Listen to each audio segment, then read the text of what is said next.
नमस्कार, देश काल में आपका स्वागत है। मैं हूं मुकेश कुमार। दोस्तों, प्रधानमंत्री नरेंद्र मोदी एक बार फिर से नेहरू की आलोचना करने, उनकी निंदा करने के कारण विवादों से घिर गए हैं। उन्होंने संसद में नेहरू के बारे में जो बातें कही थी, इतिहास का हवाला देते हुए, दरअसल वो ऐतिहासिक सत्य था ही नहीं। उन्होंने उन तथ्यों को तोड़ा मरोड़ा और अपने हिसाब से परिभाषित किया।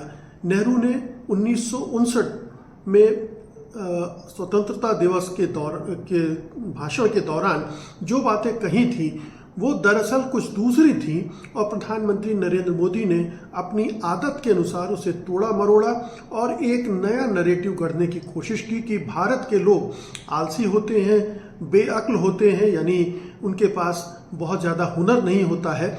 जबकि प्रधानमंत्री नेहरू ने उस समय ये बिल्कुल भी नहीं कहा था। उनके भाषण का ऑडियो टेप अवेलेबल है। प्रियंका गांधी ने आज ट्वीट करके उसको शेयर भी किया है और उसका टेक्स्ट भी आपको पढ़ने को मिल जाएगा। मैं कुछ लाइनें आपको पढ़कर बताता हूं, आप देखिए कि क्या नेहरू अपने देशवासियों को कमतर आंक रहे हैं या उनको जगा रहे हैं कि आपको आगे बढ़ना है, आपको दुनिया से मुकाबला करना है, आपको गरीबी से बाहर निकलना है, आपको विकसित राष्ट्र बनना है। अब देखिए, ये शुरुआत होती है, जब तक हिंदुस्तान के लाखों गांव नहीं जागते, आगे नहीं बढ़ते, तो सिर्फ बड़े शहर हिंदुस्तान को आगे नहीं ले जाएंगे। वे बढ़ेंगे अपनी कोशिश से, अपनी हिम्मत से, अपने ऊपर भरोसा करके। अब देखिए, वो लोगों को जगा रहे हैं कि आप अपनी हिम्मत जगाएं, अपने पर भरोसा करना सीखें और अगर भरोसा करेंगे तो आपको किसी की मदद की ज़रूरत नहीं पड़ेगी। आप अपने बल पर आत्मनिर्भर होकर तरक्की कर सकते हैं।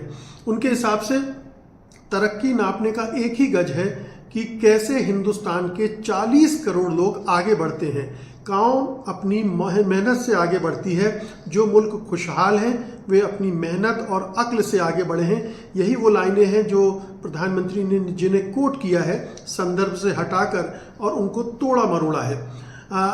नेहरू कहते हैं, हमारे हिंदुस्तान में काफ़ी मेहनत करने की आदत कमज़ोर हुई है। हम भी मेहनत और अक्ल से आगे बढ़ सकते हैं। इंसान की मेहनत से सारी दुनिया की दौलत पैदा होती है। ज़मीन पर किसान काम करता है या कारखाने में कारीगर, उनसे काम चलता है। कुछ बड़े अफसर दफ्तर में बैठकर दौलत पैदा नहीं करते।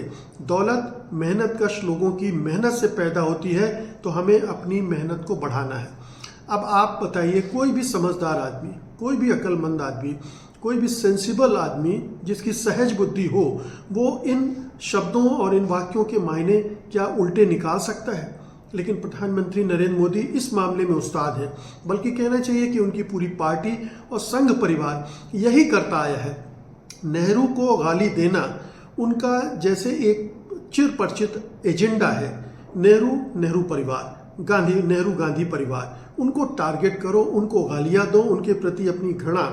अब ये एक तरह की आत्महीनता, कुंठा की अभिव्यक्ति है मेरी समझ से, क्योंकि आज़ादी के आंदोलन में संघ परिवार की कोई भूमिका तो थी नहीं, बल्कि संघ परिवार तो आज़ादी के जो लड़ाई चल रही थी उसके खिलाफ खड़ा था। उनके पास एक भी व्यक्ति ऐसा नहीं है जिसको ये कहें कि ये अंग्रेजों से लड़ाई करने में उसने अगुवा भूमिका निभाई, उसने बलिदान दिया। उनके जो पूज्य पुरुष हैं, वीर सावरकर, तथाकथित वीर सावरकर, वो तो अंग्रेजों की मदद करने लगे थे जेल से छूटने के बाद, बल्कि इसी शर्त पर उनकी रिहाई हुई थी और उन्होंने सरेंडर किया था एक तरह से अंग्रेजों के सामने। तो वो चरित्र है संघ परिवार का और वही चरित्र उस पार्टी के नेता दिखाते रहते हैं। और नेहरू ने जो कुछ भी संसद में नेहरू के बारे में जो कुछ भी संसद में प्रधानमंत्री नरेंद्र मोदी ने कहा है, वो निश्चित रूप से यही जाहिर करता है कि उन्होंने इसे एक राजनीति का हथियार बना लिया है। अपने प्रशंसकों और अपने समर्थकों, अपने अंधभक्तों को नेहरू के खिलाफ भड़काने और उन पर सारा दोष मढ़ने का की एक रणनीति गढ़ ली है। और पूरा जो उनका संघ संप्रदाय है वो यही काम करते रहता है। लेकिन नेहरू हैं। आप उनको गालियाँ देंगे, उनको बदनाम करने की कोशिश करेंगे, उससे कुछ उनका बिगड़ेगा नहीं। कुछ समय के लिए हो सकता है कि बहुत सारे लोग गुमराह हो जाएं, न समझ पाए, लेकिन हकीकत तो बदलेगी नहीं, क्योंकि सारे प्रमाण मौजूद हैं। और अगर प्रधानमंत्री नरेंद्र मोदी ने सिर्फ एक बार भारत एक खोज, डिस्कवरी ऑफ इंडिया पढ़ ली होती, तो शायद वो इतनी नासमझी की और मूर्खतापूर्ण बातें न करते।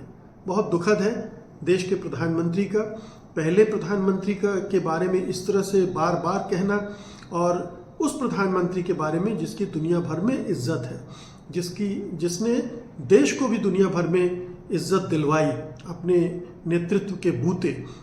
तो ये दुखद है कि एक बौना प्रधानमंत्री अपने को श्रेष्ठता साबित करने के लिए एक बड़े कद के नेता को कमतर बताने की कोशिश करता रहता है। बहुत बहुत शुक्रिया आपका, धन्यवाद।